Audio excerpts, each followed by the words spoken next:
Welcome into the video. I'm your tech guy Wayne, and today I want to show you how to use the Samsung Galaxy A36 for beginners. I'm going to walk you through everything you'll need to know to learn how to use this phone. We're going to start with a walkthrough of all the buttons and how to navigate the phone. From there, we'll move into how to download apps. We'll go into how to make calls, how to send text messages. Then we'll move into how to make the text size larger, how to set up your email. I'll show you how to secure the phone with a passcode, and we'll end the video with how to use the camera so you can take great pictures. So make sure you watch all the way to the end so you don't miss any important information. And if you get any value out of this video, please take a minute and bump that like button down below. Let's go ahead and get started. So let's start with just a tour of the phone. On the right side of the phone, you'll find the volume up and volume down buttons. Here you'll find your power/standby button. Now I just want to show you, when you press the button, it will wake up the phone. Press it again, it will put the phone asleep. Now when the phone is asleep, it's still on, it's just in a sleep low power mode. If you actually want to turn the phone off, then that's a different process. But this simply just turns the screen on and off.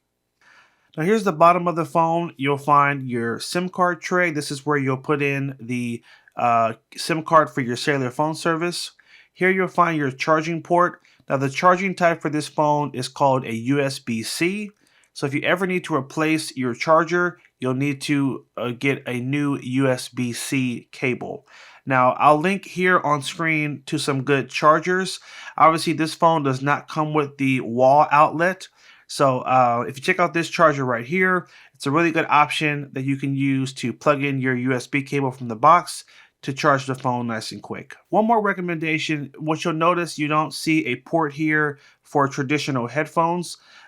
This is the port you will now use for plugging in your headphones. So if you have older auxiliary headphones that use a jack like this, if you get an adapter like this, you'll plug one end, USB-C end, into the charging port, and the other end you'll be able to charge in your auxiliary headphones. I'll also link these on screen, and I'll link them in the description as well in case you need a pair to be able to use your older headphones. Okay, next let's move into how to wake up the phone. So there's a really cool feature. When you tap the screen twice, it will turn the screen off, and tap it twice again, it will wake up the screen. And when you want to get into the phone, just take your finger and you want to drag it up the screen like this, and that will unlock the phone. Now this screen here, this is called your lock screen, and when we drag to get into the phone, this is called your home screen. This is where a lot of the navigating of the phone is going to happen. And let me walk you through the three buttons at the bottom that you'll be using to navigate the phone. So right here on the bottom here, the first button here in the center, this is your home button. This takes you back to your home screen, okay? So if I were to go to this app right here, this is your Google Chrome app or your web browser. If I wanted to go on the internet, for example, and go to AOL or go to Amazon, I would go to that Chrome icon, and then here I can search the internet. Let's say I want to search the internet. Cool, I'm here. When I'm finished searching the internet and I want to go back to my home screen, I'm going to tap on this button, the home button, and it'll take me back to the home screen. Now, one note, during the video, I'll be using the term apps, and I want to just explain really quickly what that means. So the same way that computers have programs, phones have applications, or apps for short. So the apps are just the little programs that are on the phone, and they're just called apps. So if you ever hear me reference apps, I'm just referring to the programs of the phone. Okay, so these are different apps that come installed on the phone when you get it. And let me just walk you through really quickly the different apps that you'll see here. So we have these are two apps you use to download other apps, and I'll go over those more in a later section. This is a folder that has a bunch of different apps. So your Gmail, which is for getting your emails, Google Maps, which is for putting in directions and looking up addresses, your music, YouTube Music here. This is the regular YouTube app, and these are just a few other important apps as well. And here we have a Microsoft folder that also has some apps. So Those are just some of the really frequent apps that people use, so they put them on this main screen. At the bottom here, you'll have your phone app. This is for making calls. Your text messaging app. This is Google Chrome, which is for, again, going on the internet and going to different websites. And this is your camera app, okay? So we've gone over the home button. Next, let's go over what is called your recent apps button. And when you tap on this, this shows you all the apps that are currently running on the phone, okay? We just opened up Google Chrome, which is our web browser. So just that easy, we can go right back to Google Chrome and keep searching the internet just by tapping on that button there. Now, one important note, whenever you hit the home button and you come back to the home screen, the app that you opened is still running in the background of the phone. So watch this. Again, if I tap on the recent apps button, it's going to take me to this menu, and that's how I can quickly get back to the web browser and keep searching. Now, if I'm finished searching the web and I want to close out Google Chrome so it's no longer running in the background, I'm going to tap on that recent apps button, swipe over, and I'm going to swipe up, and that will actually close Google Chrome so it's no longer running in the background. That is how you close the apps when you finish using them. You can go through and close each one just by swiping up, or you can tap on close all and it'll close all the apps at the same time. Now when I press this button, no apps are currently running. So that's a brief rundown of this button to the left, which is your recent apps button. To the right, we have what is called your back button. It just takes you back one step. Let me show you an example of how this works. So if I take my finger and I drag it down the screen, this brings up one of our menus, and this shows you different notifications on the phone, and I'll go over this more a little bit later in the video. If I swipe to the left, I have this pop-up here that is going to give me a shortcut, this little wheel in the upper right corner. This will take me to my settings menu, and here I can access different settings on the phone. Now let's say I'm swiping up just to navigate the menu, and let's say I go to advanced features, and let's say I go to labs.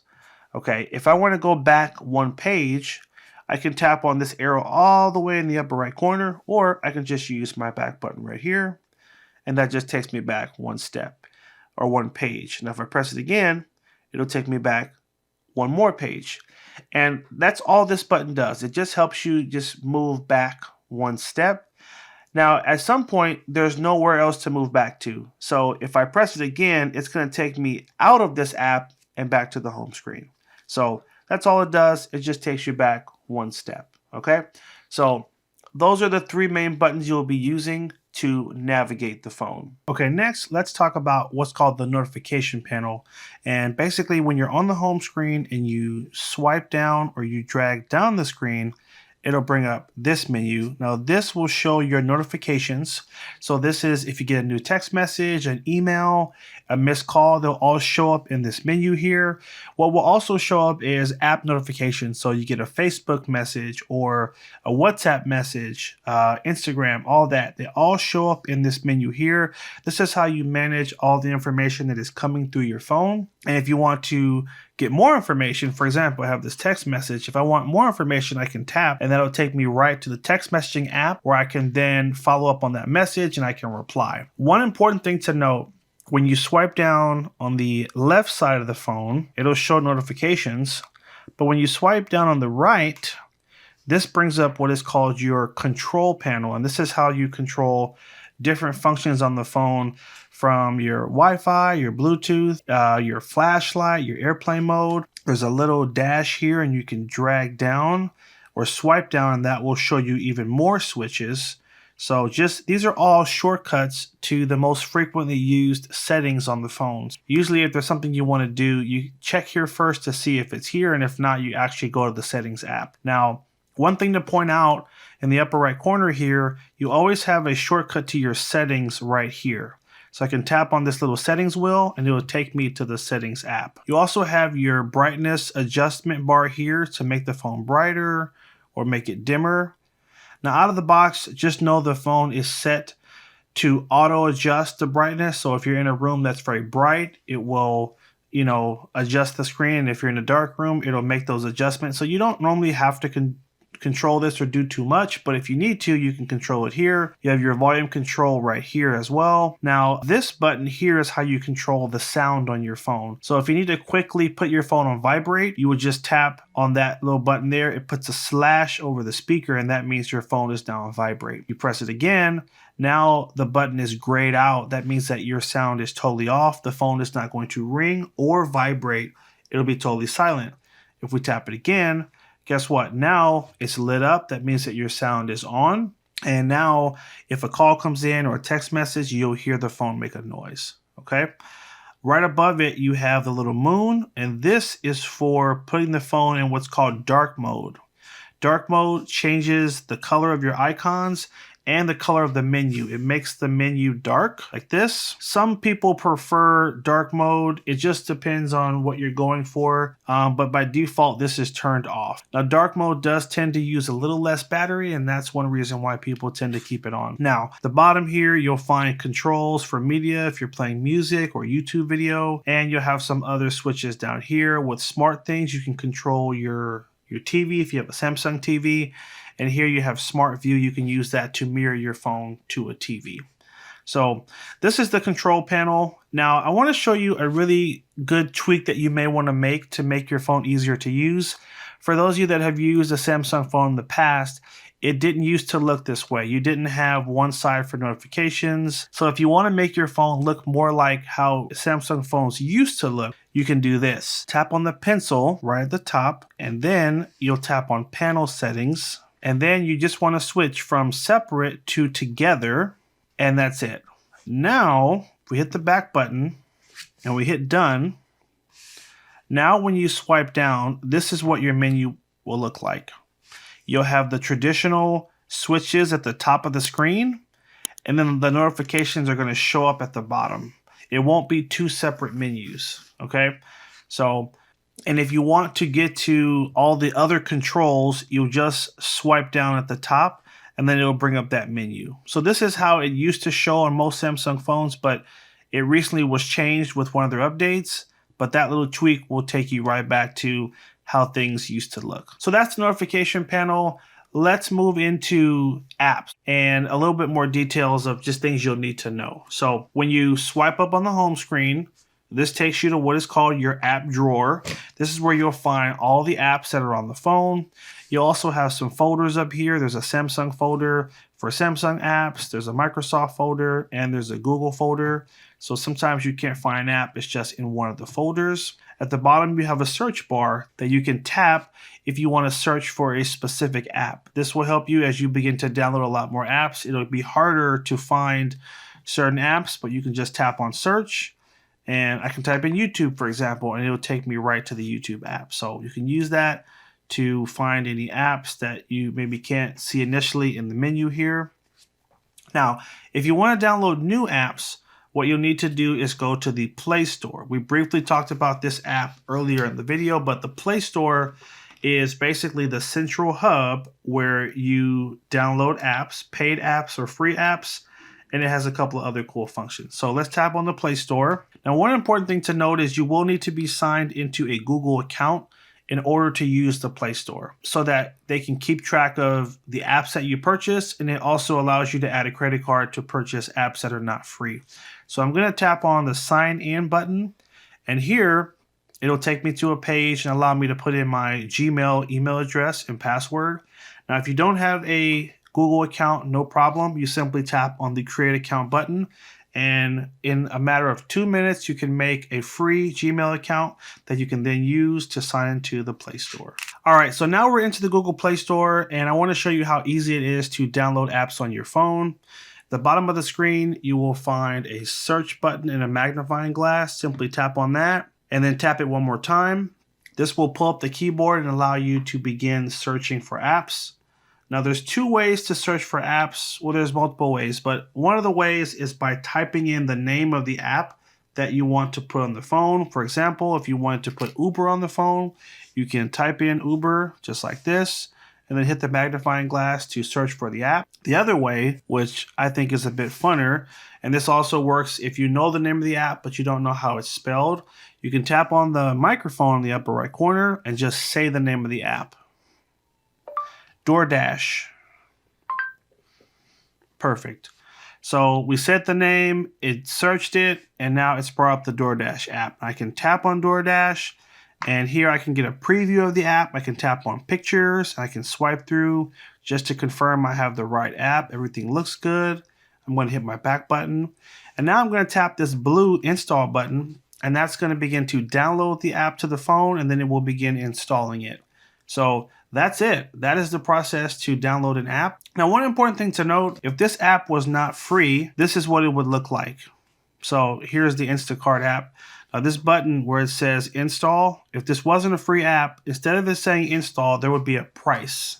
If you ever see a price in that box, that's letting you know this is a paid app, and you'll want to just confirm you have the right app, and then they will ask you to add a credit card to your account before you can download the app. If you ever buy an app that's not free, you have 10 minutes to try the app out, and if it doesn't work, you can always find the app again in the Play Store, and this button will say refund. For the first 10 minutes you purchasing the app, you'll have an option to refund it, and after that 10 minutes, then this button will no longer say refund. So that's just an FYI. So we just downloaded the app. How do we find the app on our phone? We're going to hit the home button. We're going to swipe up, swipe to the left, and there is our DoorDash app. So just that easy, we were able to download that app, and that's just one example. Maybe you want to download a new solitaire game or a Sudoku game. There are over 2 million apps in the App Store, and so you can just simply search. You can type in solitaire or word search, and you'll get apps recommended to you from that search. Let's move into how to make the text size larger on the phone. So to do this, you'll want to swipe down from the top of the screen. In the upper right corner, you're going to tap on this little settings wheel. And from here, we're going to swipe up to display. And then swipe up to font size and style. And here it will allow you to adjust the size to make the words larger and easier for you to read. You'll simply need to drag this little dot to the right or just tap to the right of it. And here it will show you a preview of what the size of the text will look like. So I can keep ticking over and you can see how the text is getting bigger. You'll notice that these words will also get larger and the title will get larger. So everything is getting large at the same time. And let's say you're like, oh, this is a good size. I like this. Next, we'll hit the home button. You'll notice that all your names underneath the apps are larger. If I go to text messages, the size of the text is much larger now. So a lot of things will get bigger. Now, one disclaimer, if I go to Google Chrome, some things will be larger, but not everything. So for example, on the AOL website, everything is still the same size. So just know that the size of the text for phone menus and apps, those will get larger, but on Google Chrome, the size will be the same. However, if you want to make the size of the text larger, you'll need to put your 2 fingers on the screen and pinch out like this. And then more so, this is just allowing you to zoom in to see things closer. That's one way you can get the text to be a little bit bigger. All right. Now, I want to go back to the settings to continue to play around with the size of the text. I'm going to hit my recent apps button and swipe over, and here I'm able to get right back to the settings and to the page where we were controlling the size of the font. You can also tap on bold font and that'll make the words thicker. You can also change the type of font to make it something that maybe is easier on the eyes. So those are just a few recommendations on how to change the size of the text. I'm going to reset it back to what it was before. And I want to show you one other thing in this same category of just making the phone larger and easier to read. Let's hit our back button one more time. And I want to swipe up and go to advanced features and then swipe up again. We're going to go all the way to the bottom of the phone where it says easy mode and tap on easy mode. Now, this is a great setting if you happen to be setting the phone up for someone who is a first-time smartphone user and they just need the phone to be as simple and easy as possible. You can turn on the easy mode. Now, when you turn this on, it's going to change the layout of the home screen and make all the text much larger and easier to read. Watch this. Let me hit the home button. So on the home button, there's much less apps. There's just internet, gallery, and camera, and calls and text message. And now you have a button that you can use to get right to the apps. So everything is bigger. There's a magnifying glass that'll be on the home screen. And there is a page. So if you're on the main page here, if you swipe to the right, there's a page that has shortcuts to your contacts. You can simply tap on the plus, and then it will allow you to add phone numbers as a contact. Once you add those contacts, then you'll be able to simply tap on that person's contact and call them or text them. So this is a really easy way to set the phone up, but it's not for everyone. So I always want to show it so you guys have the option. And if you want to turn it off later, it's really easy to do. You'll need to tap on the app drawer button here and swipe over, go to settings. And from here, we'll just toggle easy mode off and things will be reset to the way it was. So that is how you change the size of the text and a few other tweaks to make the phone easier to use. All right, now let's go over how to make calls and how to answer the phone when someone calls you. In the bottom left corner, you'll find the phone app. And here, if you want to make a call, you're going to tap on the keypad button and you'll type in the phone number you want to call. Here we go. And then we'll tap on the green button to start the call. And you'll see here, you'll have your speakerphone button to play the call on speaker. Got your mute here. If you want to add someone to the call, you can tap on that plus button here under add call and then type in a new phone number to basically get two people online at the same time. And when you're done with the call, you're going to tap on that red button to basically end the call. Okay. Now, if you want to check your voicemail, you'll notice on keypad right under the number 1, this is the voicemail icon here. So if you press and hold number 1, it'll automatically call your voicemail. All right. Now, here's what it looks like when someone calls you. I'm going to initiate a call right now so you can see it come through. All right, so a call is coming through here. If you want to answer, take your finger, put it on the green button, and you need to drag up like this. That's how you answer the call. And same thing, all the buttons are going to be the same. And when you're all done, you hit the red button to end the call. Now, if a call comes through and you don't want to answer the call, here's what that looks like. So we'll initiate that call again. Same thing, take your finger and you'll drag up on the red button. You can also do this. You can, at the bottom, it'll say send message.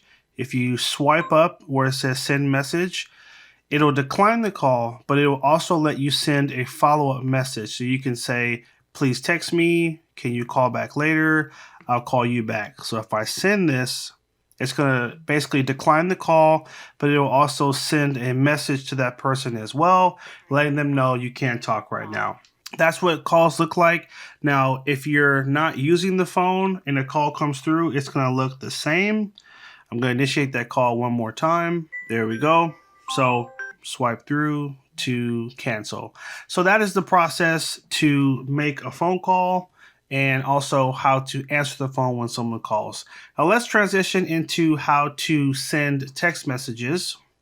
Right here, that button right next to the phone button, this is your messages button here. Now the first thing you'll see is your inbox, and this will have all your current messages. So here are a couple of messages here. Here's another message right here. If I tap on it, I can get in, I can scroll through and see the whole conversation.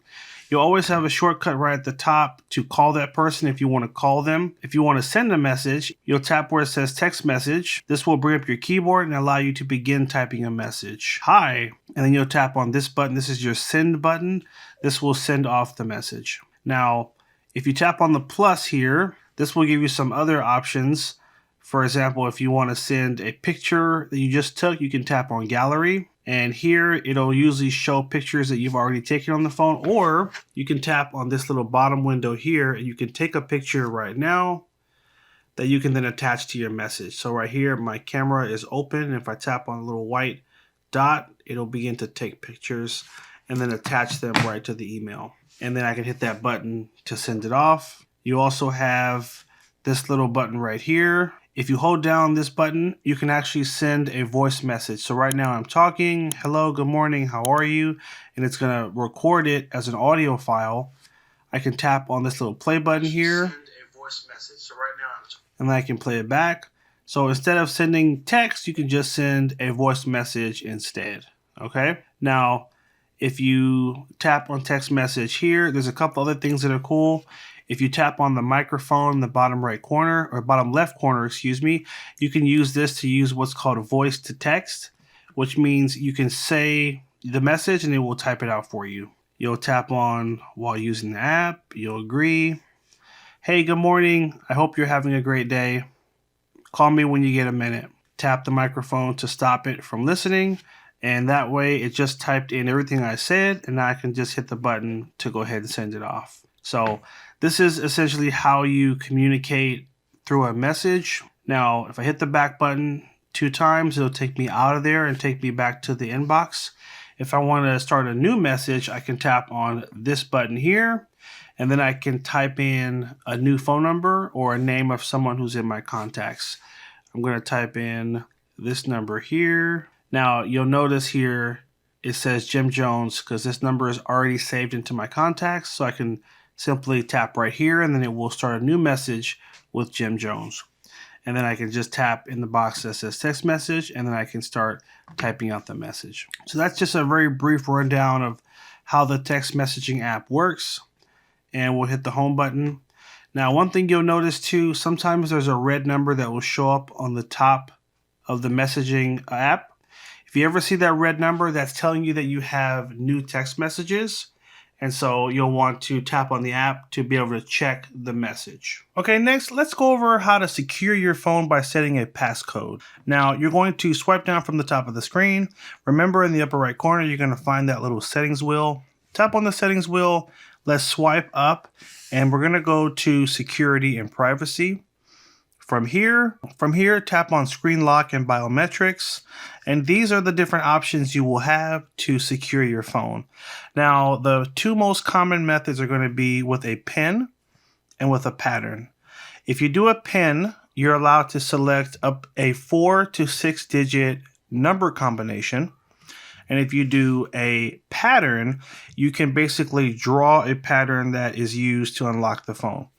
Now, I'm going to do a pattern for this because it's a bit easier, and it looks like this. You'll get this grid that will have these 9 dots, and you can just draw a pattern. I like to do something simple like an L, or you can go all the way elaborate like this. It's up to you.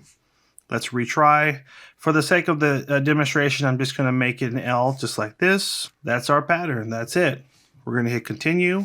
I'm going to draw it a second time, and now it's going to lock that in when I hit confirm. And now I have that set up on the phone to help secure it. Now, I'm going to hit done, hit the home button, and I'm going to press the power button here to go ahead and put the phone to sleep.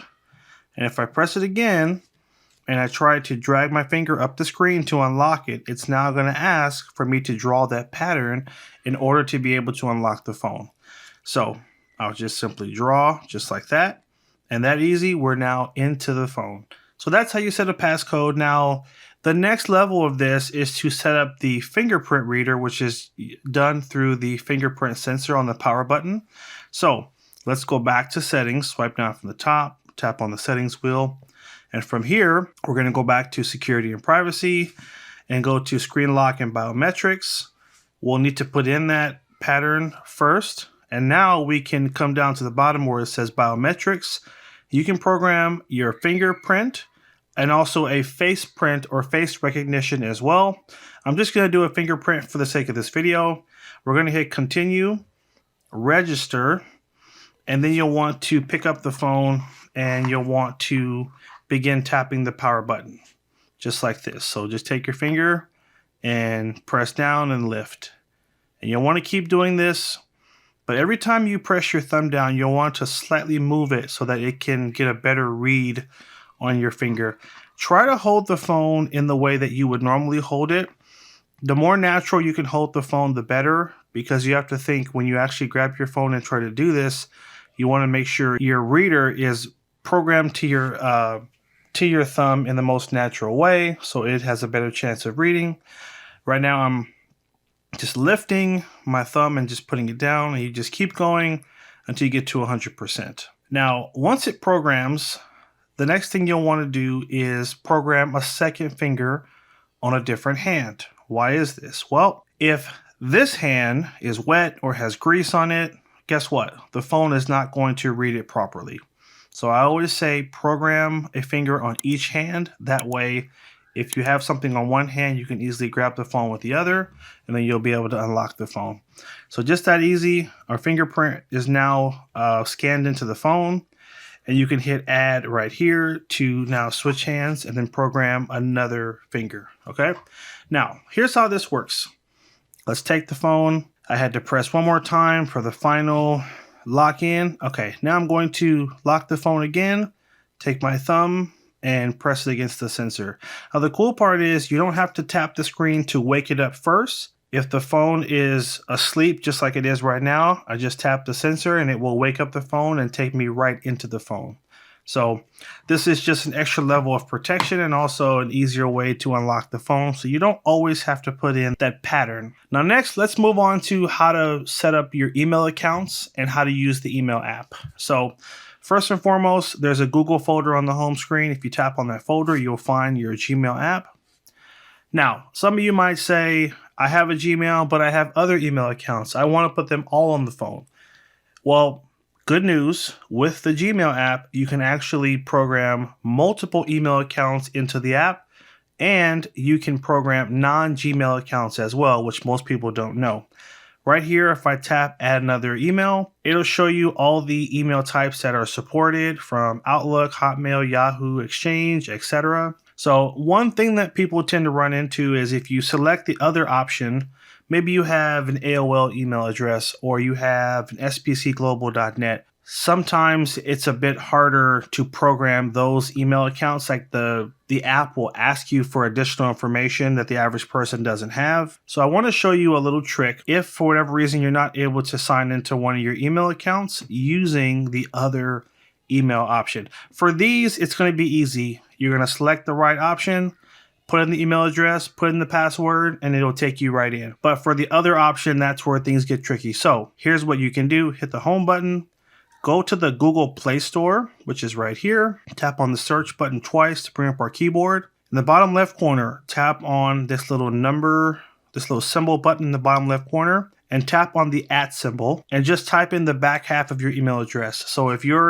whatever your email address is at AOL.com, you're going to type in at AOL.com and then hit the search button in the bottom right corner. This will then show you all the apps that are compatible with that email type. Samsung even has their own email app as well that you can download and use.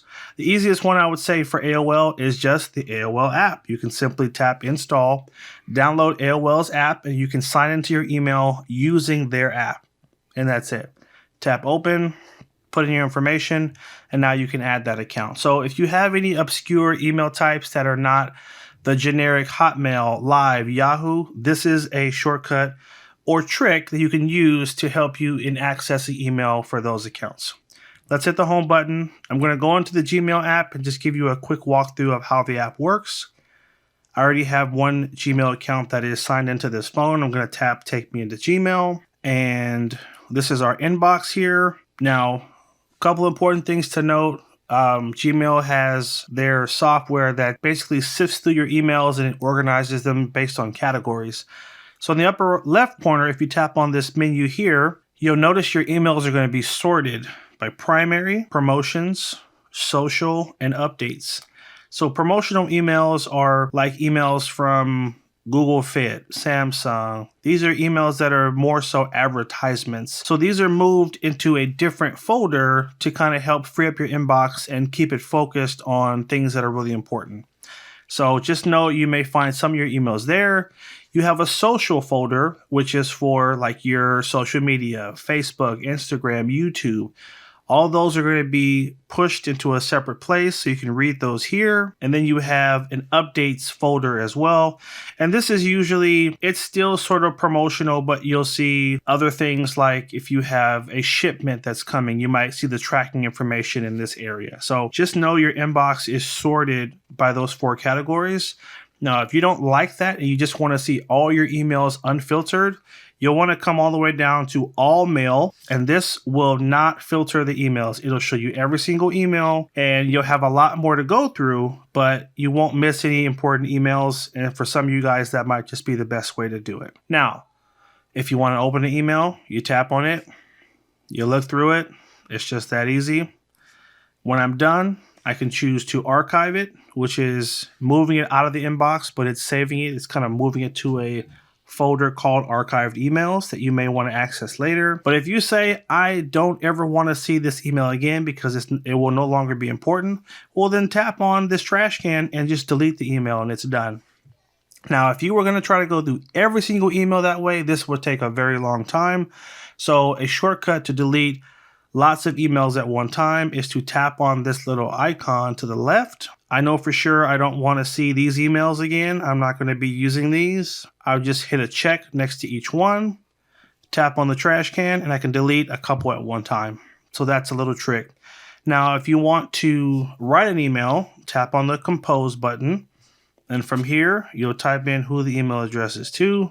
I'm going to put james@gmail.com just as an example. And then from here in the subject, I'm going to just type in hi, and then hello. I can attach a picture or a document by tapping on the paper clip at the top of the screen here.